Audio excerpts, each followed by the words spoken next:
You've heard of the wage gap before, but have you heard of the disparities within the film industry? Every week, Hailey Kukral, Aden Graves, Taegan Evans, and Severine Ford address the media industry on our podcast, Film Takes. In today's episode, The Women That Make the Film Industry Then and Now, we will share some historical context, statistics, and real-life accounts as to how we got where we currently are and why it matters to you. I think it's best to start in the early 1900s when women actually dominated the film industry for 7 years, from 1917 to 1923. From 1910 to 1920, women wrote 20% of the movies, directed 5%, and produced 12%. Women actors comprised 40% of the cast. By the 1930s, producing and directing roles for women hit close to zero, and the acting roles for women were cut in half. This dramatic drop in roles has been said to be caused by one thing, the 1934 Hays Code. Once the Hays Code was passed, roles for women on screen and behind the scenes dropped dramatically. The Hays Code inserted heavy regulations about women on screen that include standards of morality. You know, the classic dress modest but don't be a prude mentality. The Hays Code was revoked in 1968, but many of the standards it set for how women are portrayed in movies have carried past its revocation. One woman who experienced this was Gone with the Wind star Olivia de Havilland. Now, Olivia de Havilland was an absolute star in the early days of film. She had a really tight contract with Warner Bros., a 7-year contract that they tried to bar her from exiting. They attempted to keep her on for an additional 6 months after her contract was up, claiming that she owed the studio more than she'd completed within the 7 years due to her refusal to perform certain roles. What is a studio system? The industry condensed to just 5 studios: Paramount, Warner Bros., MGM, Fox, and RKO Pictures, often referred to as the studio system. They controlled everything, which severely damaged the small power women had. These systems eventually started to completely break down in the 1950s. Right, which is why when she sued the studio in 1943 for freedom from her contract, and won, it was a big accomplishment for women in the industry. Havilland spent the rest of her staggering 104 years of life advocating for actors' rights and striking back against greedy corporations. Then, in 1948, the U.S. federal government sued Paramount Pictures in an antitrust case. When Paramount lost, studios could no longer exclusively produce, distribute, and exhibit their films. These legal changes then took away power from a handful of men and passed it along to more people so the industry could start changing. From there, the connections could be made between increased concentration of power and decreased participation for women, and this persisted throughout the Golden Age. The downsizing and dismantling of the studio system narrowed opportunities for women in the 1960s. This, combined with the rise of male-driven altruism, led many women in the entertainment industry to consider TV as an alternate avenue for creative opportunities. Television and broadcasting appealed to multicultural female artists of New York City since the 1940s, who strove to share cultural diverse stories. A book that we love, The Broadcast 41, Women in the Anti-Communist Blacklist by author Carol A. Stable, describes the industry during the Cold War.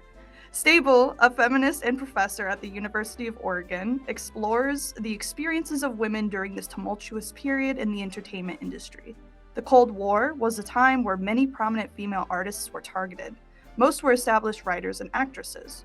Some of the most famous blacklisted women include the likes of Lena Horne, Gypsy Rose Lee, Dorothy Parker, and Judy Holliday, all targeted for being progressive and all depicted as vulgar and hostile to American ideals. A really great read. Stable sheds light on these diverse artists, women that advocated for civil rights, equality, and economic justice, who fell victim to the Red Scare's sweep across the entertainment industry. Such ideals went against the grain of anti-communist television, which was almost entirely white, heteronormative, and conservative in its norms and social hierarchies. Red Scare? Like the Hollywood 10? The Hollywood 10 is the most well-known group to be blacklisted. They were motion picture producers, directors, screenwriters that were publicly convicted and each sentenced to 6 months to a year in prison. We hear often of the Red Scare derailing men's careers, but Broadcast 41 details the persecution of 41 women behind ABC, American Business Consultants. Let's pause and break down our antagonists in this story, ABC.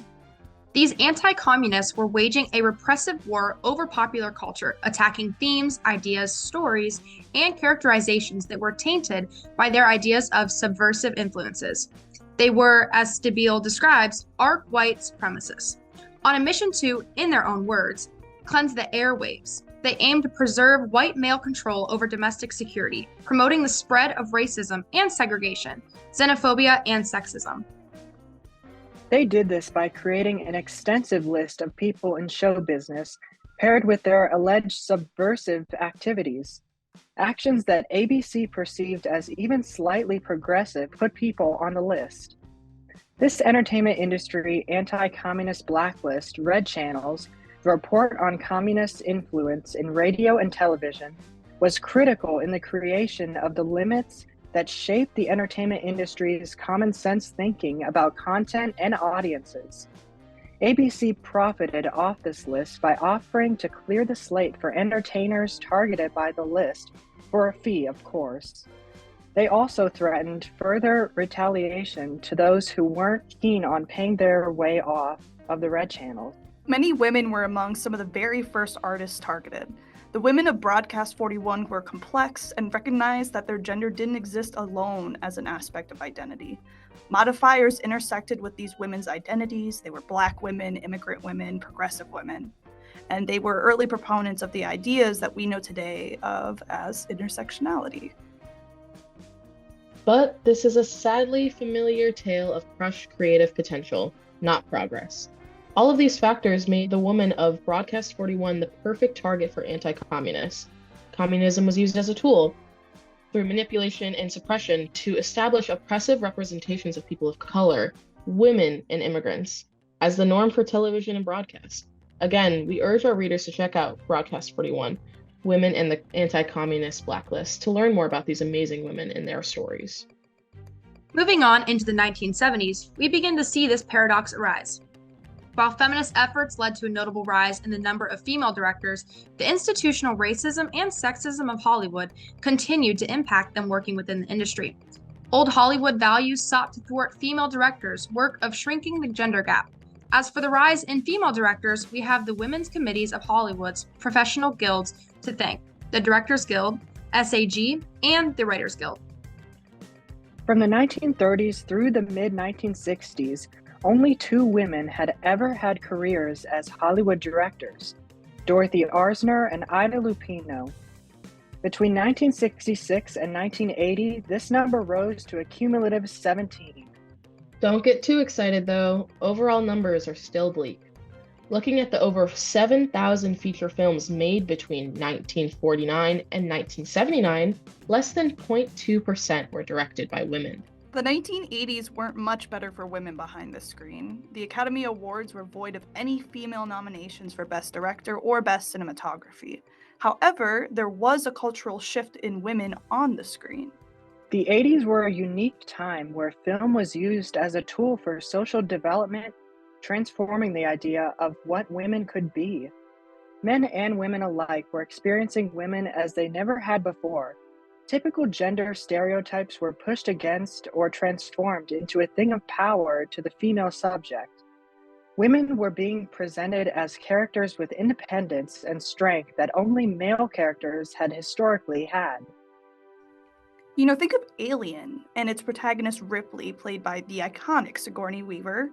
She was everything that a man could be, and in that way, she was just so much more. Female protagonists with unprecedented physical and psychological strength began to take over male-dominated genres such as action and science fiction. This idea evolved in another similar direction: the femme fatale. She is independent, secure, and self-aware, and she threatens traditional female gender roles. She was more than just an object to be desired. She was in control of her sexuality. The femme fatale promotes the feminist idea that sexual freedom is essential to women's freedom. This reclamation of sexual power faced cultural backlash, as we see throughout the 90s. The 1990s pushed back against women through efforts of subordination. reducing women in all aspects of their lives, their careers, clothes, bodies, and families to sexual fantasies and misogynistic stereotypes. Popular culture of the time celebrated hostility towards women. Corporations aimed to profit from the insecurities of women created by the culture. Looking to the Academy Awards through the 1990s, we finally have a win for female directors. In 1994, director Jane Champion became the second woman to have ever been nominated for Best Director, the first woman being nominated almost 20 years prior. As you can see, historically, women tend to be the underdogs of the entertainment industry. The tropes and supposed norms of popular culture media are traceable back across the past century, created by white men with money and prejudice. All of this context is important to have when looking at the current employment, pay, and representation behind the camera and in front of it. This is where our next important topic begins. In 2000, the gender breakdown from behind-the-scenes employment in the top 250 films was 83% men and only 17% women, showing that the removal of certain rules have significantly left a mark on the industry. Women are outnumbered 19 to 81 in 2015. Another study says that only 16% of all directors, writers, producers, executive producers, editors, and cinematographers who worked on a top 100 domestic grossing films of 2015 were women. In 2017, a comparison of the highest paid male and female actors revealed an average salary of $57.4 million for men and $21.8 million for women. That means that the top female actors only earn 38% as much as the top male actors. Now, this may seem like an interesting stat because, yes, 21 million would be perfectly fine for most people, but it's important because of the precedent it sets for everyone below the highest paid actress to be treated. If they will only pay the top actress 38% of the actor's salary, imagine what it looks like on a smaller scale. With employees working lower paid jobs, the stats literally do not exist for those smaller jobs. 66% of speaking or named characters were male and 34% were women. This is a gender ratio of 1.9 males for every 1 female. Only 28% of all speaking characters in action films were girls and women. Only 14 of the 100 top movies in 2019 featured a gender-balanced cast. As for behind the screen, for the top grossing films of 2019 shows, a total of 1,518 individuals worked above the line as directors, writers, and producers. Only 22.3% of all these top leadership positions were filled with women. 112 directors were attached to the top films. Only 12 of these directors were women, which equals 10.7%. 0.6 of the screenwriters were men. All of these statistics may sound alarming, as they should. It's important to recognize that these numbers exist and realize that there are still gender disparities within the film industry. If we continue to draw attention to these issues that may affect so many people, we can spark conversations and hopefully help create change. That's exactly right. Engaging in conversations, organizing and collaborating with others, and seeking to change the system are all ways that many social movements throughout history sprung into action. So, we're asking our listeners to take action. We're urging you to acknowledge that these gender disparities in the film industry exist. As we've explained, there is a long history of gender discrimination, and it's important to understand where we've been, where we are, and where we can go from here. If you're feeling generous this holiday season, consider checking out crowdfunding sites like Kickstarter to support female artists. Kickstarter usually lists crew alongside these projects, so you can see exactly who you're supporting. Crowdfunding provides women with the ability to break out into a male-dominated industry, and your help can make filmmaking that much more accessible. If you're unable to donate, don't worry, you can still get involved. Check out womeninfilm.org/advocacy for a list of ways that you can advocate for our underrepresented sisters in film, or try out one of the programs they offer if you can. Women in Film has worked to better the working conditions of women both on and off screen, with an overall goal of transforming the film production culture as we know it. In this podcast, we introduce the issues that exist within the film and entertainment industries, and we specifically focus on how women are underrepresented in numerous fields. By taking a deep dive into the history of the industry, it helped us understand our past. After laying out the facts, we found that women are underrepresented among directors, actors, writers, producers, and much more. It's sad to see that we're still fighting for this type of equality today, but we can't stop now. It's our hope that after you listen to this podcast, you're motivated to keep the conversation going. You've been listening to Film Takes. I'm Taegan. I'm Aden. I'm Sev. And I'm Hailey. Thank you so much for joining us, and we hope you continue to stay informed on these issues within the film industry. Tune in next Friday for a new episode of Film Takes, where we'll discuss female sexuality portrayed in film and the underlying sexual harassment problem plaguing women in the industry, actresses, and crew members alike.